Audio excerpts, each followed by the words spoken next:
साहिब बल्कि सतनाम।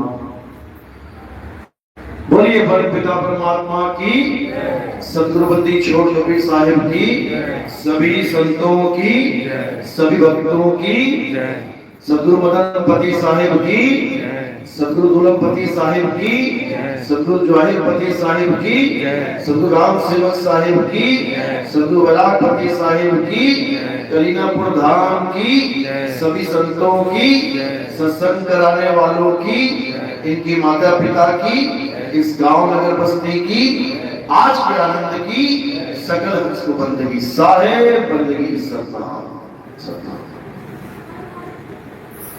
तो आज मालिक की कृपा से खलीलाबाद में ये सत्संग होने जा रहा है। बहुत बड़े भाग है उन जो अपने पूरे जीवन काल में एक बार भी इस मूल ज्ञान को सुन पाते हैं, और उससे भी बड़े भाग होते हैं उन जीवों के जो इस ज्ञान को थोड़ा सा भी समझ पाते हैं। क्योंकि सुनना आसान है, आए बैठे घंटा 2 घंटा 3 घंटा सुन के चले गए, लेकिन इसको समझना ये बच्चों का खेल नहीं है भाई, ये बहुत मुश्किल है। इसको समझने में इतना विवेक चाहिए होता है, आप सोच भी नहीं सकते। बड़े बड़े ऋषि मुनि, बड़े बड़े पीर पैगंबर औलिया फेल हो गए इस ज्ञान को समझने में, लेकिन मालिक की कृपा हो जाए, बंदी छोड़ की दया हो जाए, तो ये ज्ञान सहज ही समझ में आने लग जाता है। ये उसकी दया से होता है। जब वो चाहेगा तभी आपको समझ में आएगा, नहीं तो नहीं आ सकता। तो मैं अरदास करूंगा मालिक से कि सब जीवों को ये आत्म ज्ञान, ये मूल ज्ञान आज समझ में आए और अपने जीवन को आप सफल कर पाए। क्योंकि जीवन को सफल करना तभी मुमकिन है जब हमें पता चले कि करना क्या है। पैदा तो सभी हो गए, खा पी तो सभी रहे हैं, जी तो सभी रहे हैं, लेकिन अगर पूछा जाए सबसे कि तुम करने क्या आए हो इस दुनिया में, तो किसी को होश ही नहीं है कि करना क्या है। या कुछ कर भी रहे हो तो जैसा जिसने बता दिया वैसा कर रहे हो। किसी ने कह दिया पत्थर की पूजा करो, तुम पत्थर की पूजा करने लग गए। किसी ने कह दिया नदियों में नहाओ तुम्हारी मुक्ति हो जाएगी, तुम नदियों में नहाने लग गए। किसी ने कह दिया पर्वत के चक्कर लगाओ तुम्हारी मुक्ति हो जाएगी, प्रभु मिल जाएंगे, तुम पहाड़ों के चक्कर लगाने लग गए।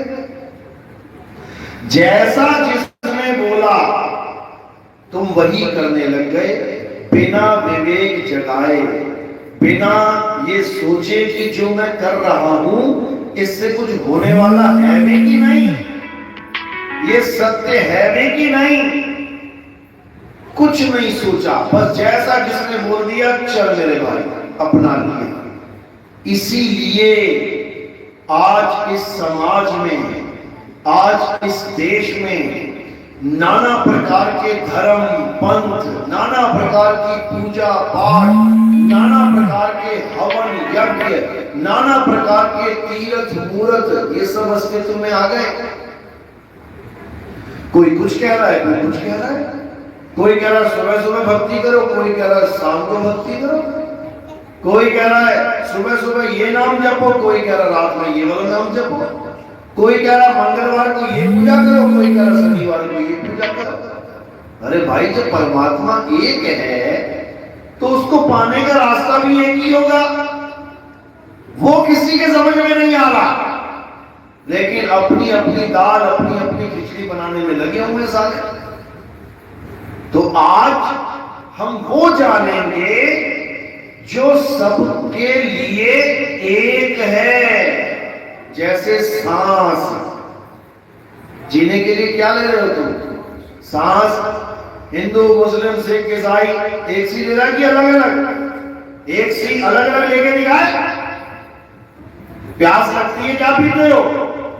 पानी हिंदू मुस्लिम सिख ईसाई पानी पी रहा है या क्या कर रहा है? कुछ अलग अलग सिस्टम बना रखा है, एक ही सिस्टम बना हुआ है। भूख लगती है तो क्या खाते हो? खाना। हिंदू मुस्लिम सिख ईसाई क्या खा रहा है? खाना ही खा रहा है। इसी प्रकार हर वो काम जो इन चारों को एक सा ही करना पड़ रहा है, समझ जाना कि वो प्रकृति का नियम है, वो किसी इंसान का नियम नहीं है। ठंड लगती है तो क्या करते हैं, सवाल सेकने लग जाते हैं। कौन सेकता है ठंड में? आप हिंदू मुस्लिम सिख की ईसाई सारे सेकते हैं। क्यों? ये नियम है प्रकृति का। ठंड लगी है तो आग सेकनी पड़ेगी, प्राकृतिक नियम है, बदल के दिखाई पड़ेगा। रूप बदल सकता है, आग की जगह हीटर आ सकती है, बिजली वाला लगा दिया हीटर, कोयले वाली लकड़ी लगा दी, लकड़ी में आग नहीं लगाई, लेकिन नियम सबके लिए एक है। इसी प्रकार जो परमात्मा प्राप्ति का नियम है वो भी सबके लिए एक है, लेकिन हमें पता नहीं है कि वो है क्या। इसलिए जैसा कोई बताने वाला मिलता है उसके पीछे चल पड़ते हैं। कोई बता रहा है मंदिर जाओ, पत्थर की पूजा करो, देख तेरी को पूरा पूरा गांव मंदिर को जा रहा है। एक त्योहार आया नहीं कि पूरा गांव उमड़ पड़ा मंदिर के लिए, बताओ। और सारा साल घर में बनाए मंदिर में पूजा करता है, त्योहार आता है तो अपने वाले मंदिर को तुच्छ मानता है, छोटा मानता है, नकली मानता है, और बड़े वाले मंदिर की तरफ भागता है कि वहां पूजा करूंगा तो लगेगी। अरे सारा साल तो यहां पूजा करता ना घर में, अब मंदिर की तरफ दौड़ रहा है। क्योंकि जैसी बुद्धि है उतनी अकल लगा पाएगा इंसान। और ये बुद्धि किसने भ्रष्ट की हुई है? ये उन लोगों ने भ्रष्ट की है जो नहीं चाहते कि तुम्हें वो एक सच्चाई पता लगे जिससे तुम्हारी आत्मा का कल्याण हो जाए। वो कभी नहीं चाहते इस बात को कि तुम्हें वो सच्चाई पता लग जाए जिससे हिंदू, मुस्लिम, सिख, ईसाई सब एक हो जाएंगे, दो रहेंगे ही नहीं। तो आज उसे जानना है जो सबको एक कर सकता है। उसे क्या कहते हैं? उसे आत्मज्ञान कहते हैं। तो आज उसी आत्मा की महिमा, उसी आत्मा की सारी लीला समझ में आएगी कि कैसे वो आत्मा काम करती है, कैसे उस आत्मा के द्वारा हर धर्म का इंसान खा रहा है, पी रहा है, चल रहा है, बोल रहा है, गा रहा है, डोल रहा है, सब कुछ कर रहा है। किसकी वजह से? आत्मा की वजह से। तो सबसे पहले ये समझना है कि आखिर आत्मा है क्या और ये शरीर क्या है। इन दोनों का निबेड़ा करना पड़ेगा। तो शरीर और आत्मा के बारे में गीता में क्या समझाया गया है कि हे अर्जुन, इस दुनिया में दो प्रकार के तत्व हैं, एक असत्य और एक सत्य। असत्य क्या है? असत्य ये शरीर है जो पैदा होता है और जिसका नाश हो जाता है। और असत्य क्या है? असत्य वो है जो पल पल बदलता है, झूठ है वो। अगर इंसान भी बदल रहा है तो तुम उसे कहोगे झूठा है। तुम्हारे सामने कुछ बोले, तुम्हारे पीठ के पीछे कुछ बोले, तुम्हें पता लग जाएगा झूठा इंसान है। यानी जो बदल जाए वो झूठ है, जो सदा एक सा ना रहे वो झूठ है। अध्याय 2 16वें श्लोक में यही बताया गया है कि सत्य और असत्य इन दो प्रकार के तत्वों का ज्ञान अगर आपने कर लिया तो समझ लो कि अब आपको बिल्कुल साफ समझ में आ जाएगा कि करना क्या है और छोड़ना क्या है। तो दो प्रकार का ज्ञान क्या है? सत्य और असत्य। असत्य क्या है? ये काया असत्य है, ये शरीर असत्य है, ये पैदा होता है, पलता है, मर जाता है, ये पल पल बदलता है।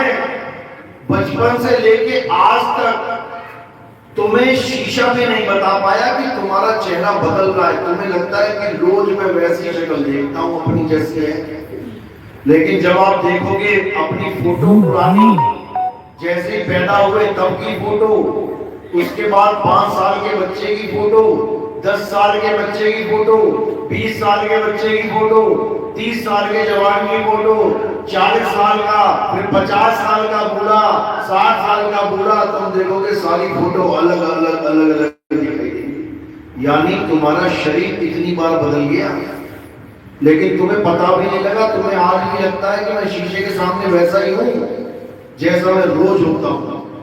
तुम्हें नहीं पता लग रहा कि ये रोज बदल रहा है, ये असत्य है। पीपल का पेड़, तुलसी का पेड़, जितनी भी पूजा पाठ करने वाले पेड़ हैं, आज देखो हरा है, कल को देखो पीले पत्ते हो गए।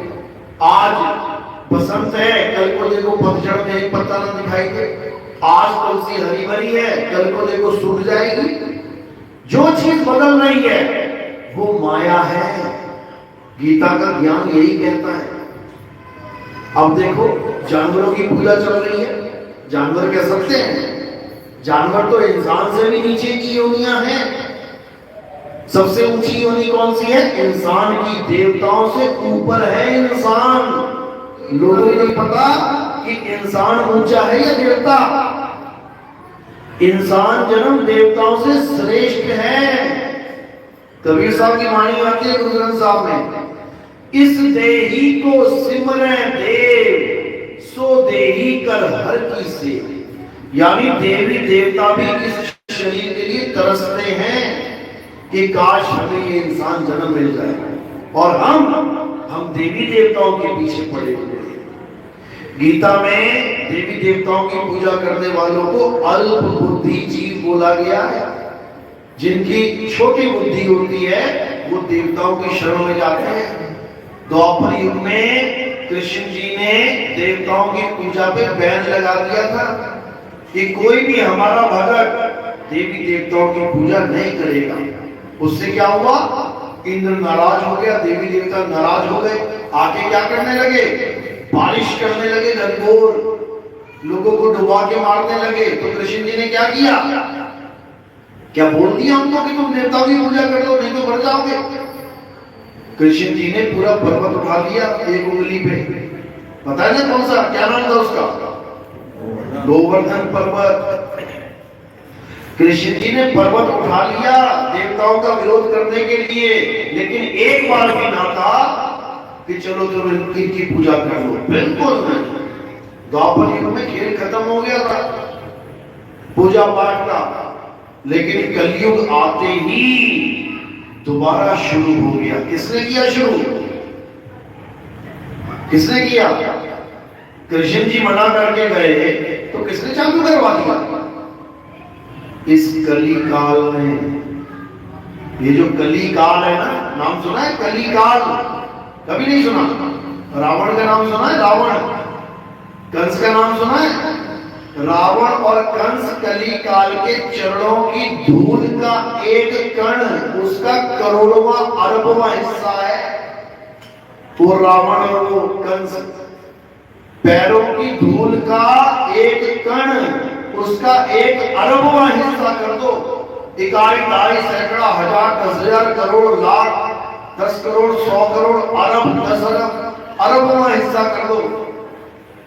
इतने बड़े हैं वो रावण और कंस कली काल के सामने।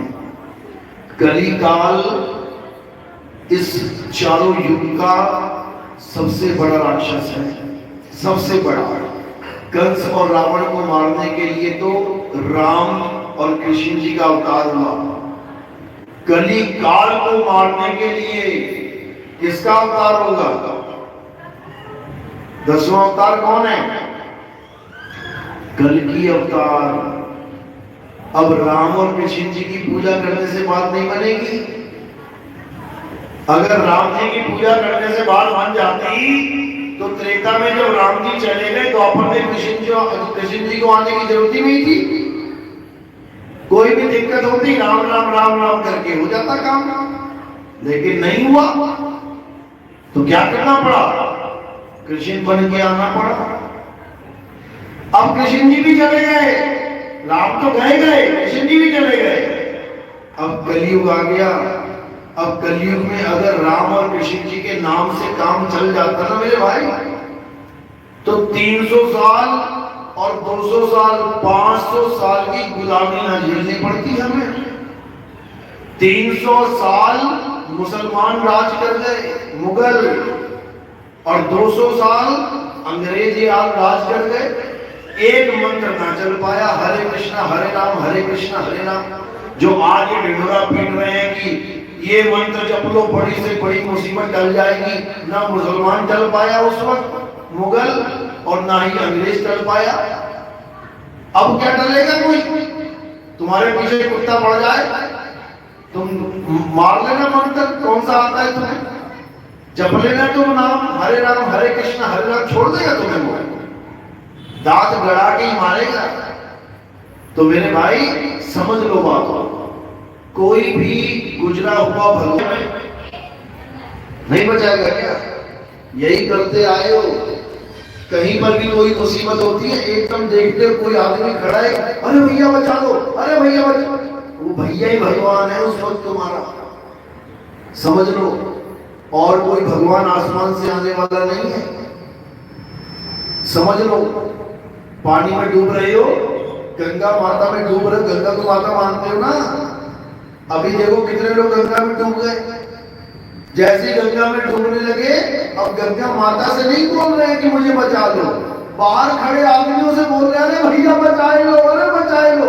अपनी माँ से बोलना, जिसकी पूजा करने गया था, जिसकी आरतियां 11 बजे शाम को घुमा घुमा के दिया, उसको बोलना गंगा माता बचा लो मुझे, तब तो समझ में आए। नहीं तो सब भरम में ही पड़े हुए हैं, समझ लो। ये बार बार समझाने वाला कोई नहीं मिलेगा, फंसाने वाले सारे मिलेंगे। इसीलिए कबीर साहब ने समझाया कि जब तक तुम सतगुरु की शरण में नहीं आ गए, जब तक तुम्हारा कल्याण होने वाला नहीं है। और सतगुरु की शरण का मतलब क्या होता है ये भी समझ लो। गीता क्या कहती है? हे अर्जुन, इस दुनिया में 2 प्रकार के तत्व हैं, और सतगुरु का क्या काम होता है? सतगुरु का काम यही बताना होता है कि असली तत्व को पकड़ लो और नकली तत्व को त्याग लो।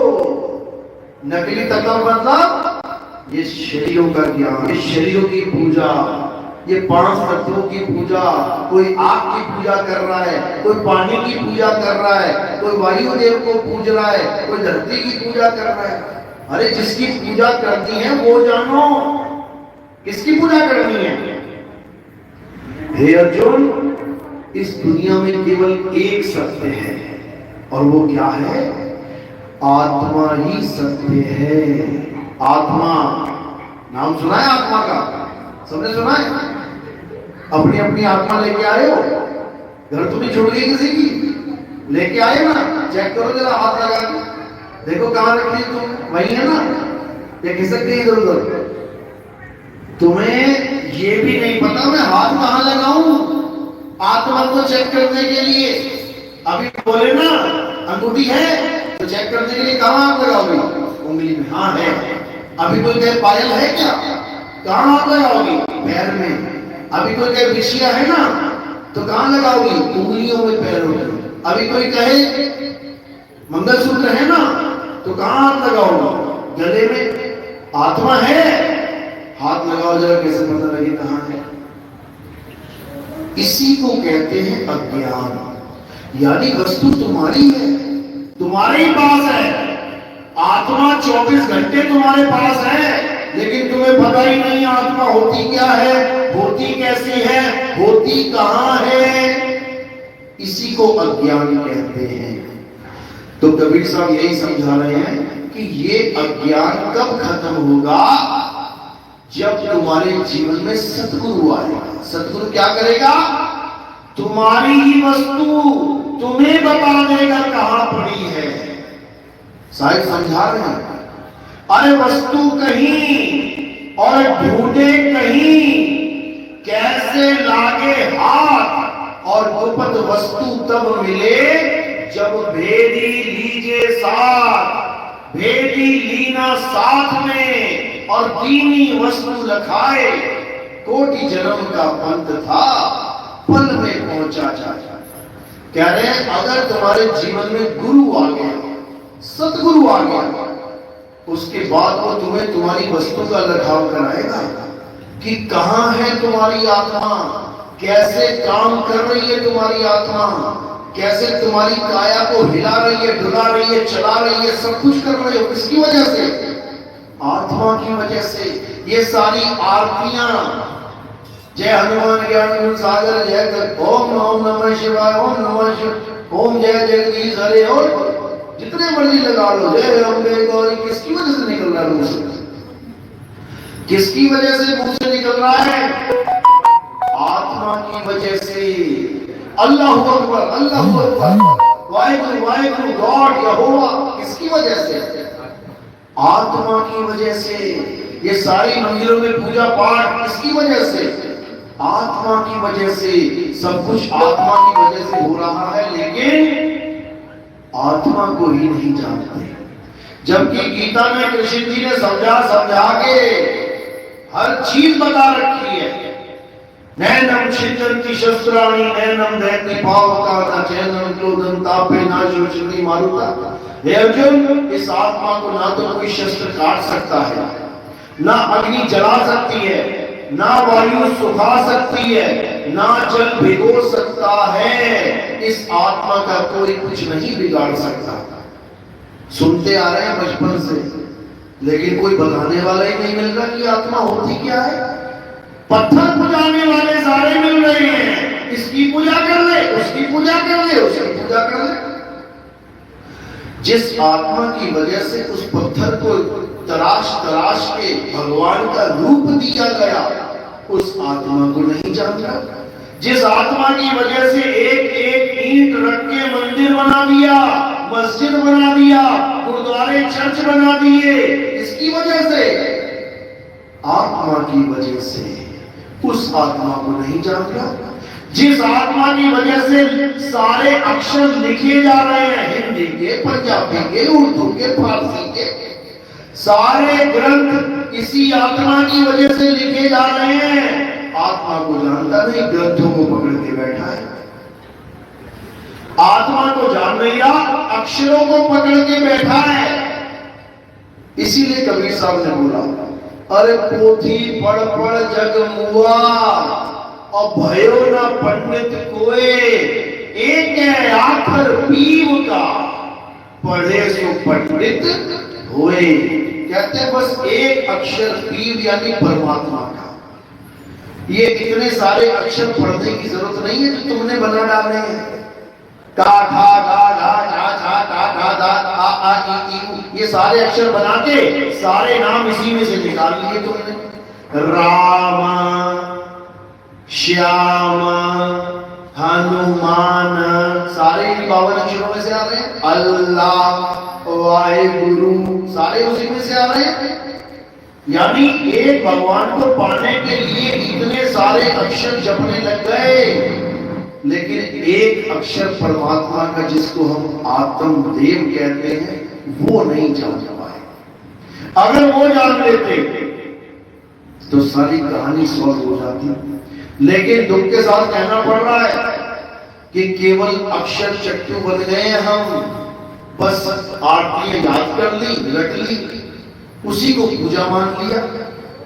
मैं तो आरती उतारू रे संतोषी माता की, रोज सुन रही है, ये रोज आती है, ये इतने अक्षर बोल के चली जाती है, रोज आती है, काका काका सुना के चली जाती है।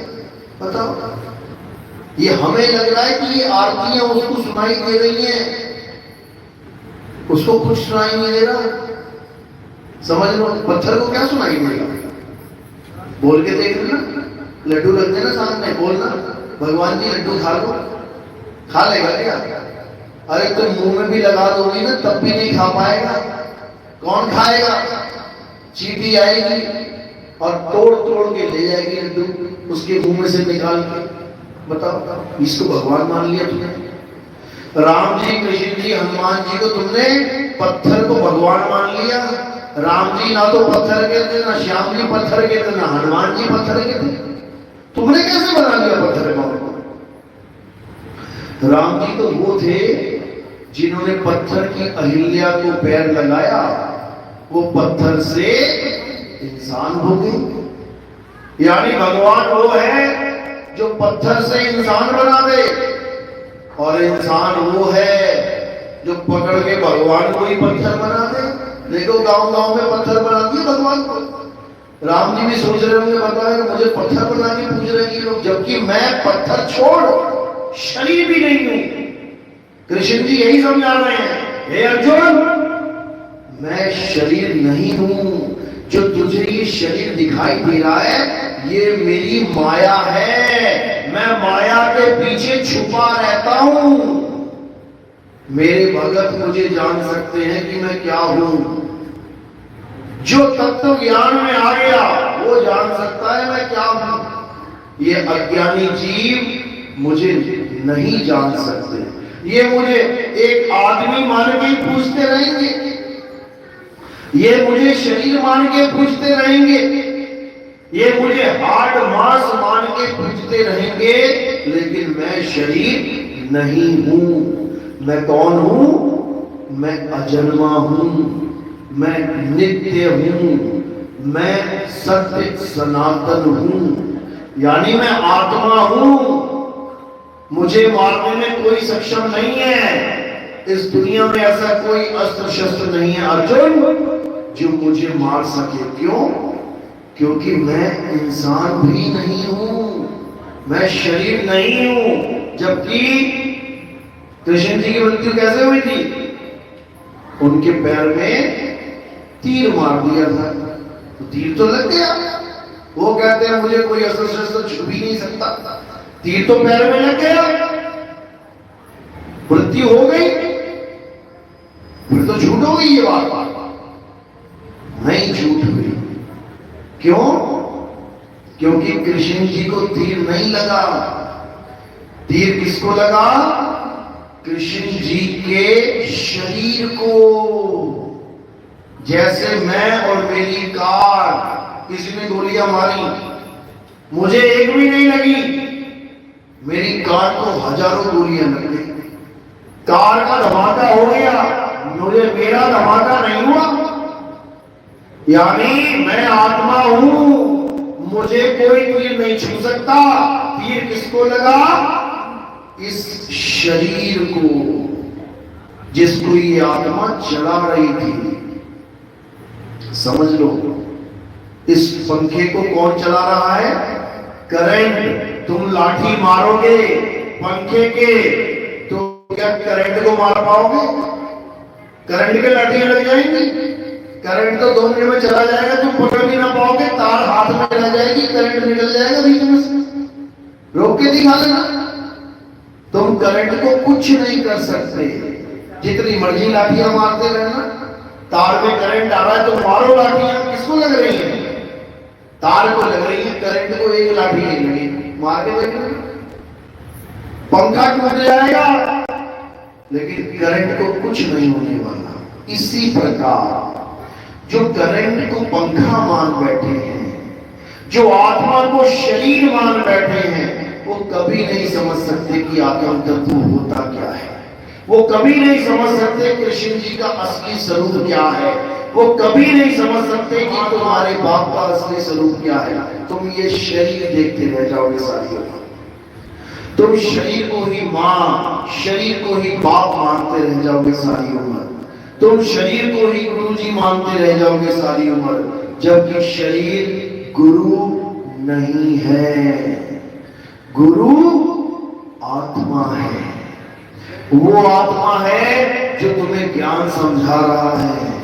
वो आत्मा है जो तुम्हें तुम्हारे स्वरूप का ज्ञान समझा रहा है। वो आत्मा है जो अपने स्वरूप का ज्ञान तुम्हें बता रहा है।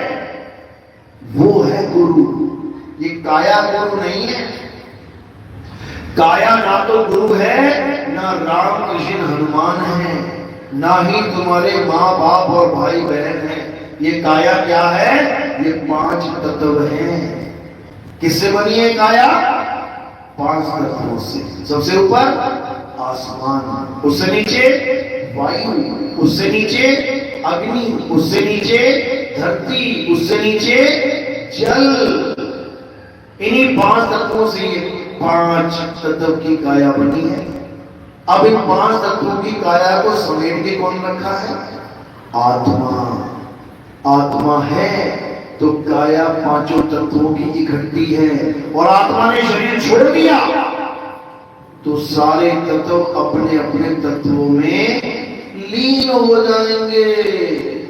हवा हवा में मिल जाएगी, आकाश आकाश में मिल जाएगा, ये हड्डी मांस यानी मिट्टी मिट्टी में मिल जाएगी, ये खून पसीना थूक लार यानी पानी पानी में मिल जाएगा, ये बॉडी का टेम्परेचर यानी अग्नि अग्नि में मिल जाएगी। ये पांचों तत्व रुक नहीं सकते अगर आत्मा ना हो तो। ये रुके बैठे हैं ना, ये रुके बैठे हैं ना इसलिए कि आत्मा है। जैसे आत्मा ने शरीर छोड़ा ये पांचों तत्व अपने अपने तत्वों की तरफ भागने लग जाएंगे, और आत्मा ने अगर शरीर नहीं छोड़ा है तो 200 साल का भी हो जाए इंसान, ये पांच तत्वों में नहीं जा सकते। इतनी बड़ी महिमा है आत्मा की, समझ लो। तो इसी आत्मा को जानना हमारे जीवन का एकमात्र लक्ष्य है, एकमात्र। इसके अलावा करना ही नहीं था। लेकिन हम जिस जिस धर्म में पैदा होते गए हमें उस धर्म के रीति रिवाज पकड़ा दिए। हिंदू धर्म में पैदा हो गया इसी गली में तो मैं हिंदू हो गया, अब मैं मंदिर जाऊंगा। सामने ही घर में अगर पैदा हो गया और मुसलमान का है तो मैं मंदिर नहीं जाऊंगा। यानी 10 फुट की दूरी पे अगर मैं पैदा हो गया, आपने सामने मकान है, इधर हिंदू 10 फुट दूर मुसलमान, मात्र 10 फुट की दूरी पे अगर मैं पैदा हो गया, मेरा धर्म बदल गया, मेरी जात बदल गई, मेरा भगवान बदल गया। सोचो, एक ही गली में रहते हैं दो लोग, एक ही गली में चारों धर्म के लोग रहते हैं, मानो एक ही घर में रहते हैं किराएदार। एक ही घर में चारों बच्चे पैदा हुए, एक ही घर में, लेकिन चारों का भगवान ही अलग अलग हो गया। क्या बात है? केवल इसलिए क्योंकि उन्हें मां बाप अलग अलग धर्म के मिल गए। जबकि इस संसार में जब इंसान आया तो उसका कोई धर्म नहीं था। कौन आया इस दुनिया में सबसे पहले? आदि मानव। आदि मानव ही आगे से आगे प्रोग्रेस करते गए, और आदि मानव ही आज ये बढ़िया इंसान बन के बैठे हुए हैं। इन्हीं आदि मानवों की वजह से देखो हमें ये शरीर मिले हुए हैं बढ़िया से बढ़िया। नहीं तो आदि मानवों के शरीर देख लो कैसे थे, बंदरों की तरह थे, जैसे गोरिल्ला होता है ना, ऐसे थे। कई लोग कहते हैं नहीं नहीं ऐसा नहीं हो सकता। अफ्रीका में जाके देख लो, आज भी बंदर जैसे लोग हैं वहां पे, नंगे धड़के घूमते हैं। अभी वो हमसे 5000 साल पीछे चल रहे हैं। 5000 साल लग जाएंगे हमारे जैसी स्थिति में आने में उन्हें। अफ्रीका के जंगल भरे पड़े हैं। तो ये मालिक की दया है कि हमारी बुद्धि विवेक जाग गया और हम धीरे धीरे प्रोग्रेस करते करते यहाँ पहुंच गए। लेकिन जब शुरुआत हुई तो ना तो कोई हिंदू था, ना कोई मुसलमान, ना कोई सिख, ना कोई ईसाई। अरे आदि मानव को तो पत्थर से पत्थर टकरा के आग भी पैदा करनी नहीं आती थी उस वक्त। क्या बोलेगा राम, क्या बोलेगा श्याम, क्या बोलेगा हनुमान, क्या बोलेगा अल्लाह भाई, आग भी नहीं पता उसको कैसे जलानी है।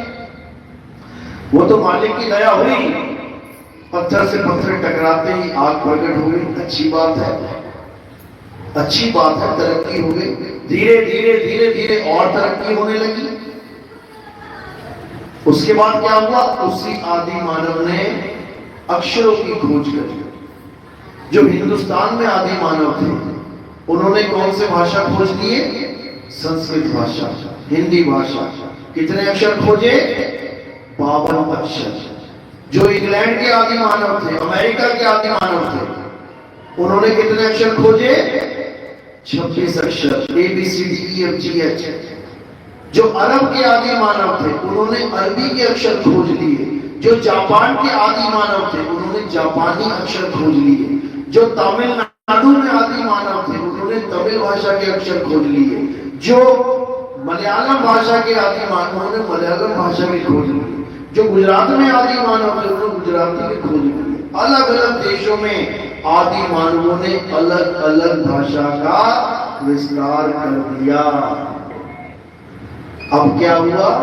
अपनी अपनी भाषा में सारी चीजों के नाम रखने शुरू कर दिए। हिंदुस्तान में आदि मानव को एक पेड़ दिखाई दिया, उससे नाम रख दिया वृक्ष, पेड़। अंग्रेज को जो दिखाई दिया वो पेड़, तो उससे नाम रख दिया ट्री।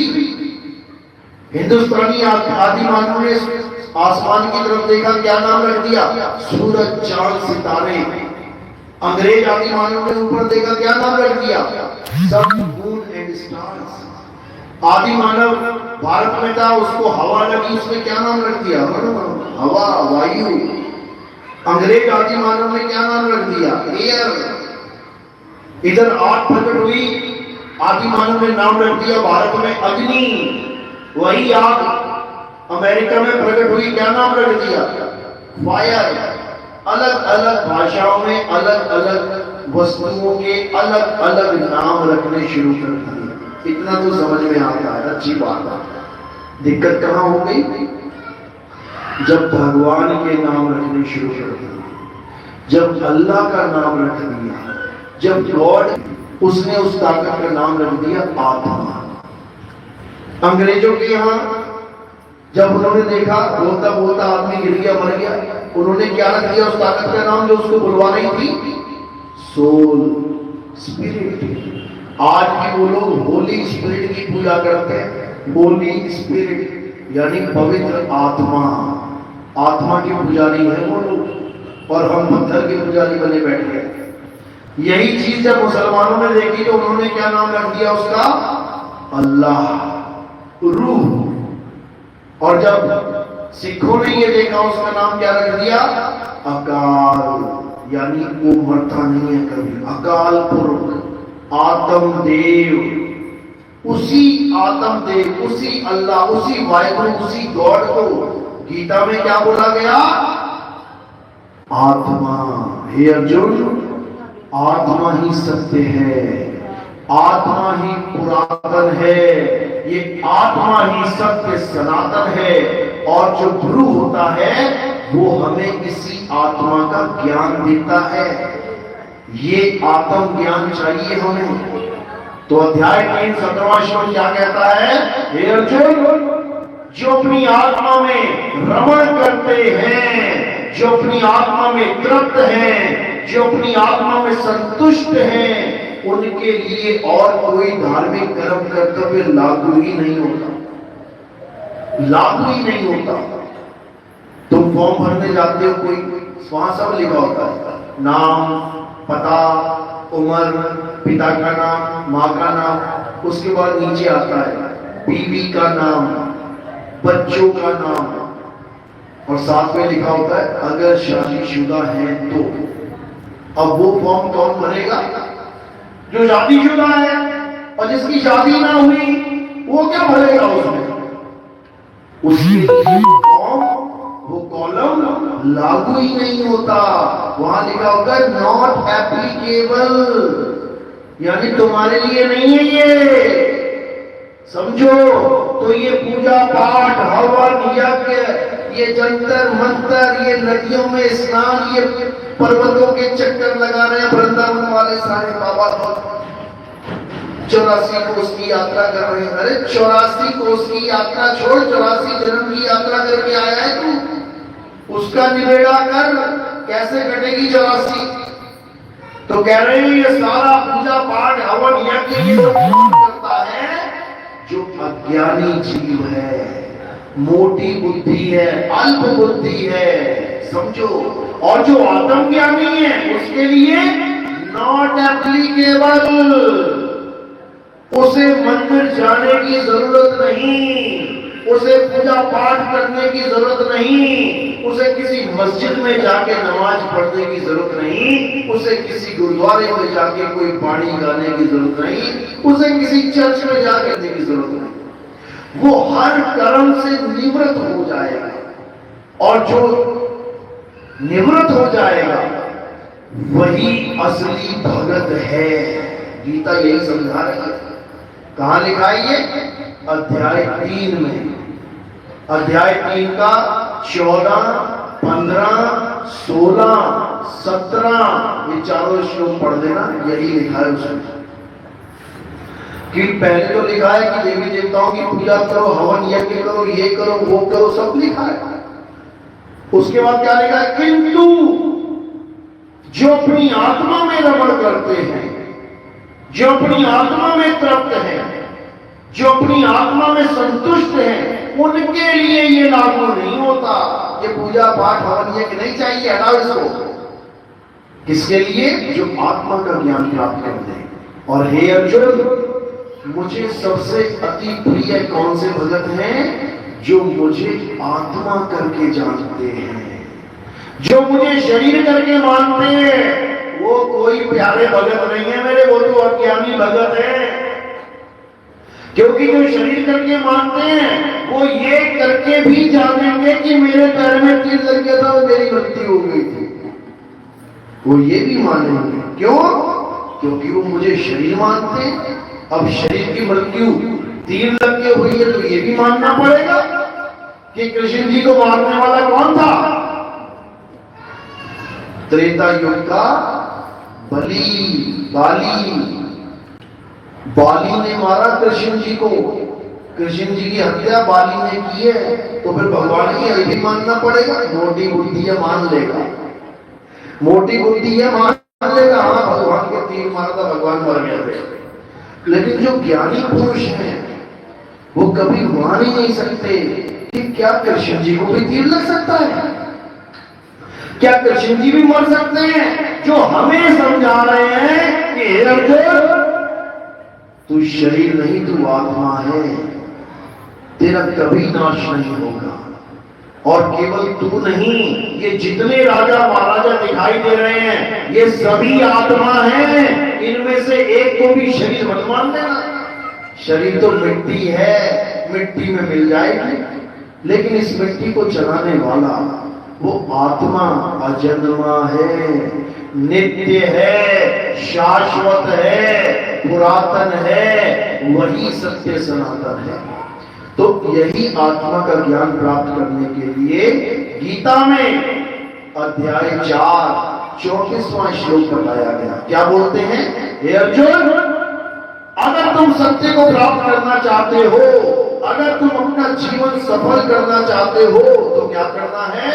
ऐसे तत्वदर्शी संत की शरण में जाओ जो तुम्हें दोनों प्रकार के तत्वों का ज्ञान बता के झूठे तत्वों को छुड़वा दे और असली तत्व को, सत्य वस्तु को पकड़ा दे। बस इतना सा काम है। यानी एक छुड़वा दे और एक लखा दे। यही मदन साहब कह रहे हैं, सोई गुरु पूरा कहावे, जो 2 अक्षर का भेद बतावे, एक छुड़ावे एक लखावे, तब प्राणी निज घर को जावे। यानी सच्चा गुरु वो है जो तुम्हें दोनों प्रकार के तत्वों का ज्ञान दे, नकली वाला माल हटा दे और असली वस्तु को लखा दे। नकली क्या है? ये काया और काया से उत्पन्न होने वाले ये सारे नाम, ये काया से उत्पन्न हो रहे हैं।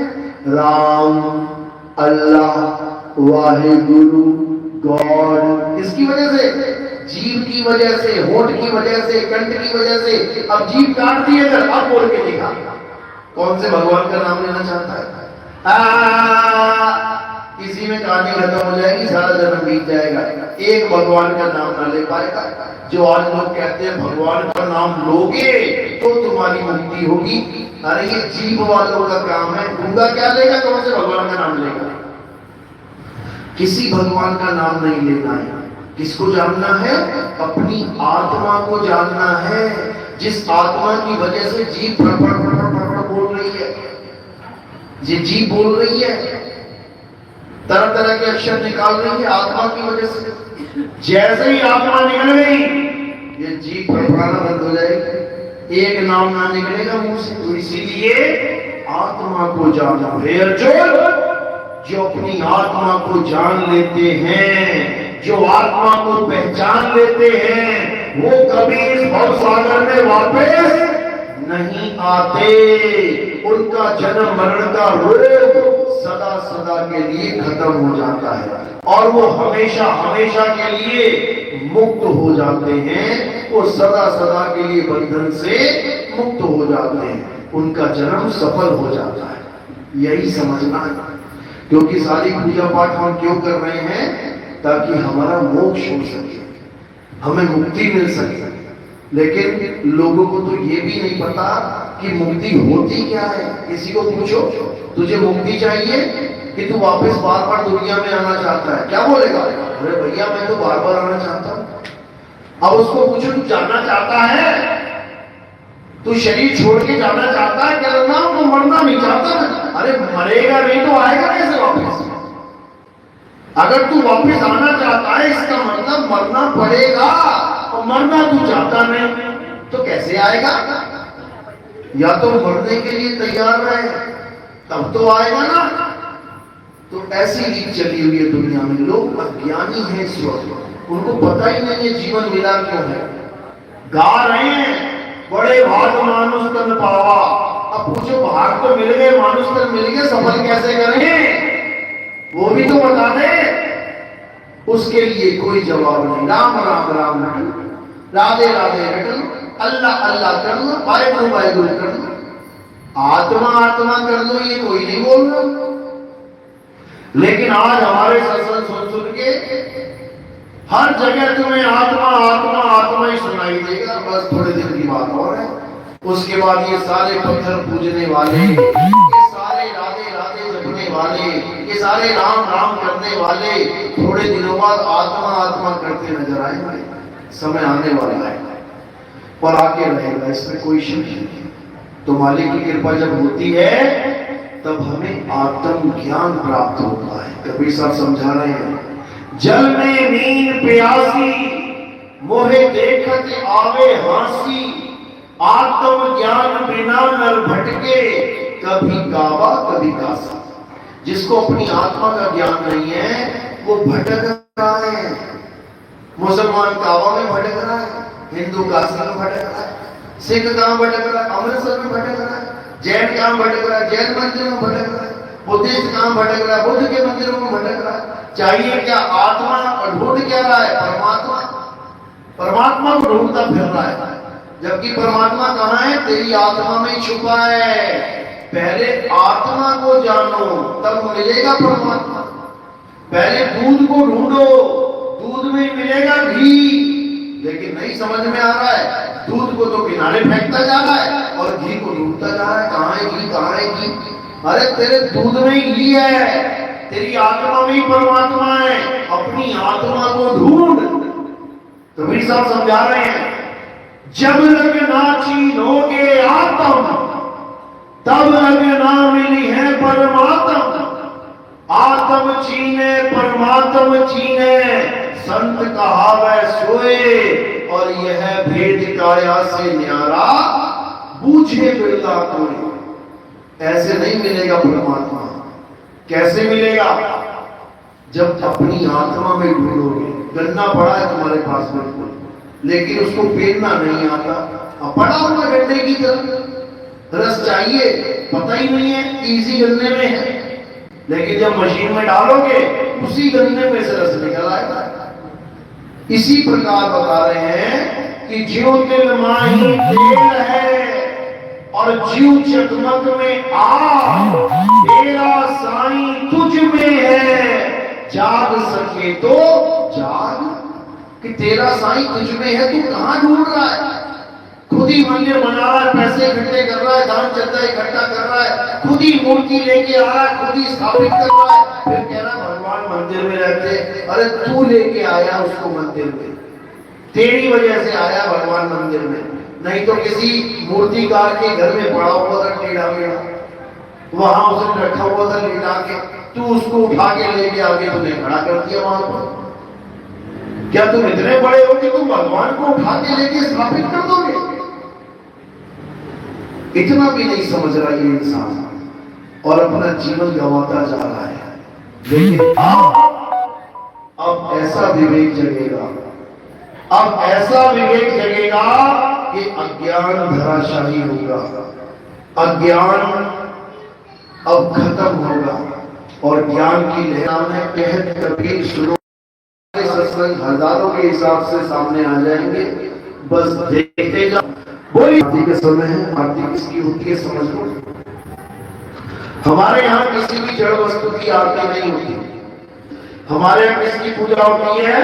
हमारे यहाँ आत्म देव की पूजा होती है, आत्मा की पूजा होती है। तो आत्मा की पूजा कैसे करते हैं?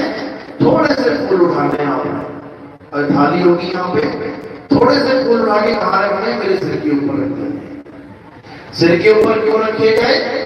क्योंकि पैर के अंगूठे से लेके सिर की चोटी तक ये क्या दिखाई दे रहा है नीचे? क्या है ये? नाशवान शरीर।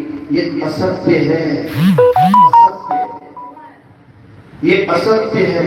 तो हमने फूल कहां रखे? नाशवान शरीर से परे, यानी असत्य से परे, असत्य से परे पूजा करें। तो आत्मदेव की पूजा होगी, आत्मदेव की आरती होगी, फूल सिर के ऊपर रखना है। ये हमारे अक्षर की मर्यादा है। फूल का स्थान सिर के ऊपर हुई, आरती में सब खड़े हो जाएंगे और एक एक करके धीरे धीरे आते जाएंगे।